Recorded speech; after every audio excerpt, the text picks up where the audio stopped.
Our next reader is the host of this fine event. No, that's not true. That's me. It's not me. He's the organizer of this fine event.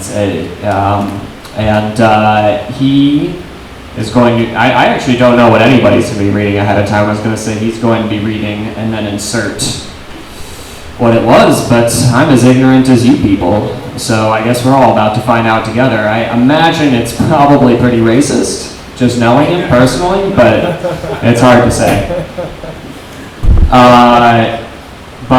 Michael Varley recently quit his job of 13 years after he realized he'd achieved the profession's pinnacle, officiating a 75th anniversary vow renewal ceremony dressed as Elvis, then performing as Elvis at the reception, which there's video of on the internet, what isn't on the internet nowadays. But one of the things you can find is Michael Varley performing as Elvis for some people's 75th anniversary wedding vow renewal. Anyway, he's looking for a job and is apparently included in his bio a request if anybody would like to find or knows of a job lead that they could tell him about. So I feel obligated to include. I mean, he wrote it down. The more creative, the better. That's a big part of it. Anyway, the organizer of the event, give it up, Michael Varley, ladies and gentlemen.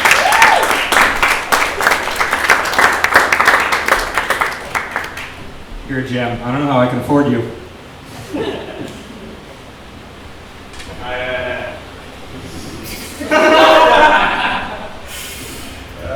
All right. So this is a creative nonfiction piece about my experiences at the nursing home. It's called Carillon. Everybody hear me all right? One day, 13 years ago, sitting in the back of the late bus, I had an almost meaningless conversation with Marcel Renaud. I would be tempted to call it completely meaningless were it not for the fact that my reaction to it dramatically altered the course of my life. It was high school, and the day in question was the announcement of that year's National Honor Society inductees. I was a sophomore, and like any decent enough student collecting transcript achievements I had applied, optimistic of my admission. The day came and I was not on the glass and case list, putting me on the smaller, implied list of rejected applicants. I was crushed, as only a teenager of limited perspective can be. I second-guessed my entire candidacy, and the only flaw I could find was my lack of fresh volunteer work. Apparently, 2-year-old service recycled from 8th grade confirmation wasn't enough to get the job done. With this chip on my shoulder, I got on the late bus and sat beside a quite happy Marcel. She had gotten into the National Honor Society, though she felt quite bad for my failure. I began to rail against the service portion of the application. How unfair it was that slightly older service didn't count, even though I had done even more than confirmation required. Marcel smiled. "Oh, I just lied." "What do you mean?" I said. "I made up the hours, just like everyone else. Too bad you didn't do that." That day I hated Marcel Renaud. She was right, of course, I should have lied. But there was something about lying on one's application to an honor society that just didn't sit right with me. And it still doesn't. Because that next day, I went to inquire about volunteering at Carillon Nursing and Rehabilitation Center, just down the road from my Long Island high school. And that next Sunday, I began what would be 2 years of Sunday afternoons volunteering at the nursing home. I got into the Honor Society the following year, of course. And the year following that, I was offered a job at Carillon after high school graduation. Carillon would be my primary job, part-time and then full, for the next 11 years of my life, including just this month, July 2013. Work in the nursing home was and is an aspect of my life that's very difficult to share conversation with. People naturally view it as a sad and depressing subject, and the effort required to explain its nuance is rarely what people are signing up for when they ask benignly what it is you do. As it was, I worked recreation therapy in this fine establishment, a job that could best be described as an amalgam of multiple professions: teacher, caterer, flight attendant, lifeguard, taxi driver, game show host, amateur music historian, Elvis impersonator, and pitiless slave to the elderly. Every call bell, pressure-sensitive alarm, or shout from down the hall ignored is considered a failure of the job description. If you don't change those remote batteries, it may well be 2 weeks till a family member comes to you. If they fall out of their chair picking up their Mother's Day bouquet greeting, you will be the first question as the nearest staff. If you don't tell them the afternoon program for the 12th time that morning, that will be the time they remember that no one here cared about them. Rec therapy is the strange, irregular thread in the greater tapestry that makes up the workforce of Carillon. A facility that employs many hundreds of people. It's a great collection of low middle-class incomes and DUI rap sheets, 5-language lunch breaks, and all genuine smiles. Rarely does anyone express ambition beyond the nursing home setting. An aide might want to become a nurse, or a housekeeper or physical therapist. But otherwise, people are largely content or confined to this modest existence of working for car payments, 401k contributions, and free chicken patties, differentiated by the sauce or cheese of the day. There's a baseline sense of teamwork that goes into working in a nursing home. Personal dislikes aren't uncommon, but respect for the nature of each department's necessity to the whole is well held. It may be because friends and loved ones are constantly telling nursing home employees what a difficult job they have. I find the assertion of difficulty to be part true, part badge of honor to the job, one of the few merit badges such a profession extends. I moved past the point of the job being difficult long ago, but I also built up some serious calluses in the process. Listening to a 90-year-old woman in the fall prevention program cry with anguish as she desperately tries to convince me to let her leave the room to take care of her baby who's all alone at home only leaves me cursing the clock for making me endure 15 more minutes of delusional Doris in one ear and a well-worn VHS of Tom Jones, live from Sydney, 1988, in the other.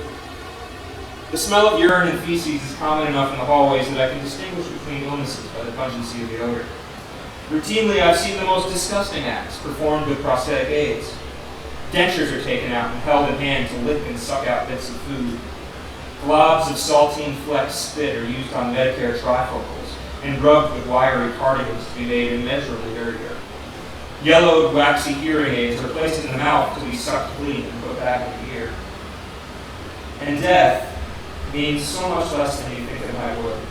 Knowing a person so intimately for 5, 6, 10, or 12 years. It has to. Nursing home time is borrowed time. Borrowed from God and borrowed from the government. You can fall in love with them all your life, but at death, mourning is taxed too severe to pay and bi-weekly sets them free. One of the great misconceptions about nursing homes held by the public at large is that old people have the most wonderful stories. That all of them have lived amazing lives, this is doubtless. But people don't magically turn into good storytellers on their 80th birthday. Between the modest souls, the cognitively reduced, and the terminally boring, few can tell a tale to keep you riveted. But the stories are there in bits and pieces, and you can sort through the narratives by embracing the confusion. You learn where their children live as they shout out in confusion for them to come home. Their missing legs removed by diabetes speak to past lifestyle. Their tattoos are modeled and undefined, but stand for military service. Their softly audible babbling tells you the names of husbands, childhood streets, and goulash recipes. The stories told by making keen observance are always incomplete, but more often than not, you get an impression strong enough to furnish with imagination.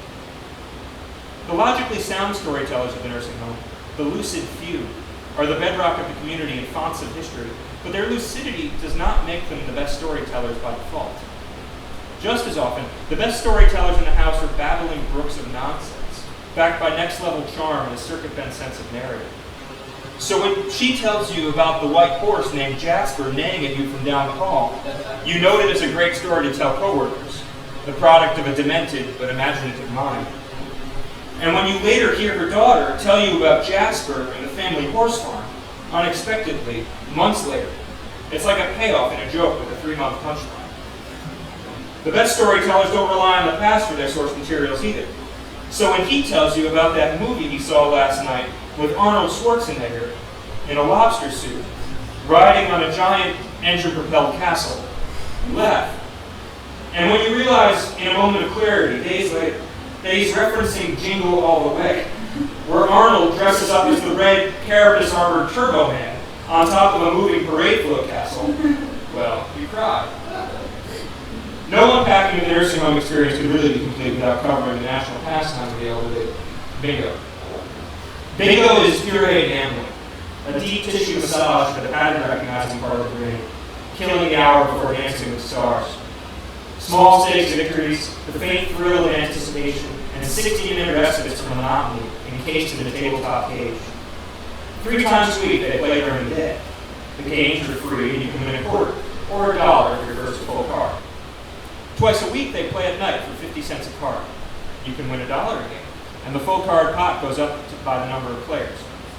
Once it went to $12, and the air got so serious you would have thought we were playing for a chance to meet Judge Judy.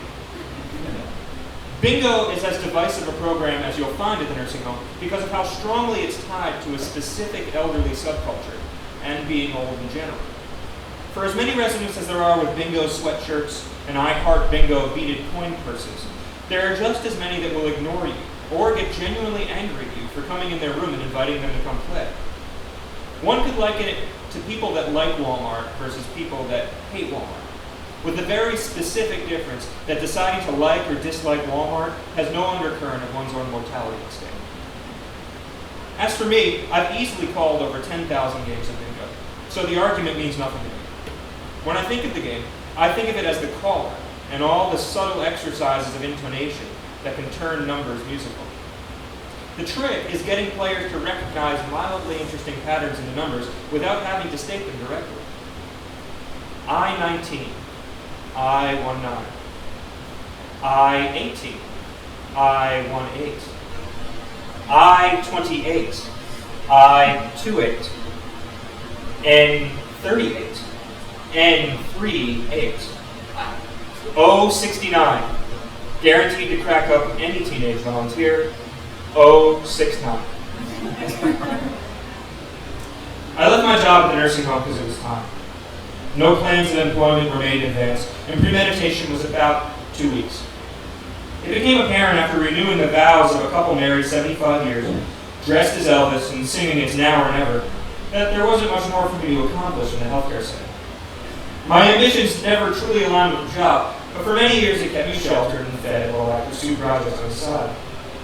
Still, for a long time, just to get through, I would look to a future where I was happier and inspired. Maybe that coming weekend, maybe 5 years from now. And once I realized how frequently the future was filling up my present, I remembered that all those things only exist if you bring them into the now. The change only comes when you let it change. I'm leaving the place that I've done all my important work, all the work that's finite and for the moment. That moment where you make a completely disoriented person human again for half an hour, where you make an old person feel young and meaningful again. This other stuff, the art stuff, is all for fun with a general aim for the positive. But this business of helping the helpless is the most direct impact you could ever hope to have, more than any movie or essay with interpretations up for grabs.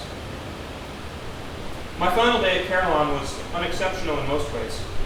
I had to work 1 day in July in order to receive health insurance for the month, so I chose the 4th of July, both for the time and a half pay and the humor of leaving work on Independence Day. I spent the morning in Creative Impressions, our name for the daily gathering of our low-functioning residents. We brought 10 or so people outside to enjoy the still tolerable morning humidity, the residents in various states of wakefulness, alternately complaining about the heat or the cold, depending on how much Afghan covered their legs. I had my last heart-to-heart conversation with Inez, the facility aide who is the extra hand for all our low-functioning sensory programs. We talked about her 3-year-old grandson who knows all the subway lines, her plans to visit El Salvador after 30 years away, her tough love to her son about finishing his degree, and her regret and resignment over never completing her own. In the afternoon, we had a party to celebrate the 4th, with Phil D. from Brooklyn playing jazz guitar. He's one of my favorites, and as a matter of course, I got up and sang a song with him. It had to be you, my signature number, at least on the nursing home circuit. He wanted to do more, but I didn't have it in me, so I bowed and accepted my final ovation. My last half hour, I went room to room, kissing cheeks and a few lips of old women too slick for me. Decades of the rosary were promised in my name, and I took each vow of petition gratefully. Even the confused residents were without exception happy that day, not understanding the scope of the moment, but nevertheless cheerful and wishing me well. But of course, it's not as though I could understand the scope of the moment either. Despite genuine promises to visit in time, a quarter of these people I'll never see again, and still others I'll see in such a state that they won't even know who I am. That I accept, but I won't comprehend until I'm met by their foreign stares. I slip my keys under the boss's door, keys to literally every room in the 320-bed building, thanks to my brief tenure moonlighting as the building supply manager. I began to feel that rare emotion unique to the ending of eras, the sentimental sadness of leaving college, ending a relationship, or moving out of an apartment. I didn't indulge the feeling, as sadness needs no further welcome for me, and the sentiment is clear and understood without the need for aid. This place was important to me, for all that I gave, all that it gave me. I was reflecting on this as I walked to the front lobby when I heard the receptionist page recreation over the PA. None of my coworkers were left to answer the call, so I took it on as my last action of employment to attend to whatever was needed. A woman stood at the front desk, somewhere in her 50s, thin in physique with thinning black hair, a white patterned shirt and white slacks. The receptionist saw me and I heard her page. I said I heard her page. I asked the woman what I could help her with. She said she was here to see about Bible donations, King James Version, if the house would take any from her. I asked her how many, and she said however many necessary, within her budget. I said we could take a couple for the library, but she was thinking personal donations. I don't see how you could read a Bible without making annotations, she told me, speaking over transition lenses. I already knew the number of residents living at Carillon who could see enough to read, think critically about the Bible, hold a pen, write legibly, and care enough to do any of this was zero. Nevertheless, I recommended she call my boss, Geraldine Albers, at extension 330 after the holiday, so she could do a proper head count for it. She agreed to do so, and I left Carillon forever. It struck me as a telling final encounter from the second I left it, and I began at once to try and sort out why. I realized the incident was a prime example of exactly what I've been doing for the past 13 years, in a profession whose job description had been painfully elusive to me in all that time. To be a recreation therapist is to shape the reality of the nursing home experience for all parties involved. It goes down the line, from the obvious people in need to the not-so-obvious. When a confused resident is looking for their dead daughter, you need to find the proper stimulation to guide them off that fruitless path. When the alert resident feels like a spent human being, you need to identify their strongest faculties and let those be the terms of conversation. When a family member visits expecting to see their father from 1990, you need to make them see that it's 2013, but their dad is still a fucking riot. When a well-meaning member of the larger community wants to bring residents to Jesus, you welcome them warmly, assign them the loneliest, and allow them to learn what it means to bear witness. And when the State Department comes once a year to read your notes, what a world of meaningless words you've crafted to satisfy their wants. This idea of reality shaping is not unique to the profession. From politics to advertisement, any job that tells a story seeks to define the terms of our world. But this job, surrounded as it is by failing human beings, seeks to craft again and again a reality that is at its foremost empathetic, holding the pain of the end in mind and finding ways to let life wash over it. There's so much need among the aged for human connection, and an encouraging amount of desire from family members and the larger community to fill that need. What's required are intermediaries, people who take the time to learn the old songs, the garbled logic, and the antiquated rhythms of analog minds. After 13 years, I speak fluent elderly, but there's little more for me to learn, and so much more to do. The past will always have its home, but futures can't exist if left behind. Thank you.